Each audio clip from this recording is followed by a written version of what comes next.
Digital வளர்ச்சி ஒரு பக்கம் இருக்க, சைபர் த்ரெட்ஸும் ஒரு பக்கம் ஃபாஸ்ட்டாக வளருதுங்க. இன்னைக்கு டே 13ல நம்ம பார்க்க போகிறது சைபர் செக்யூரிட்டி. இது ஹேக்கர்ஸ் கிட்டேருந்து சிஸ்டம், டேட்டா, நெட்ஒர்க்ஸை ப்ரொடெக்ட் பண்ணுற ஒரு ஃபீல்டு. சைபர் செக்யூரிட்டியோட கெரியர் பார்ட்ஸை 3 விதமாக பிரிக்கலாம். Number 1, defence.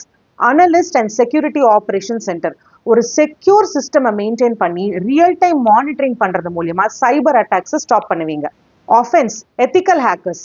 கிரைம் இன்வெஸ்டிகேஷன்ல லீகலா சிஸ்டமை ஹேக் பண்ணி வல்னரபிலிட்டிஸை கண்டுபிடிச்சு எவிடன்ஸை ரெக்கவர் பண்ணுவீங்க. Number 3, design. Security engineer and architect. ஒரு செக்யூரான சிஸ்டம் அண்ட் நெட்வொர்க்கை பில்ட் பண்ணி கம்பெனிக்கு ஃபுல் செக்யூரிட்டி அண்ட் ஆர்கிடெக்சரை நீங்க டிசைன் பண்ணுவீங்க. கெரியர் ஆப்பர்ச்சுனிட்டிஸை பொறுத்த வரைக்கும் banking and finance, IT and tech companies, cloud and product companies, health care, government and defence, cyber security and forensics லேப்ஸ்ல கூட வாய்ப்புகள் இருக்கு. எலிஜிபிலிட்டியை பொறுத்த வரைக்கும் நீங்க +2ல PCM எடுத்திருக்கணும்.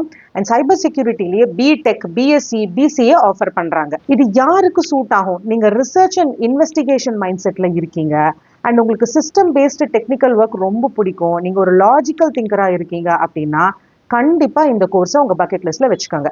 சைபர் செக்யூரிட்டின்னு கமெண்ட் செக்ஷன்ல நீங்க பிங் பண்ணுங்க. நான் கம்ப்ளீட் டீடைல்ஸ் இந்த கோர்ஸை பத்தி அனுப்பி வைக்கிறேன். Wishing you all success.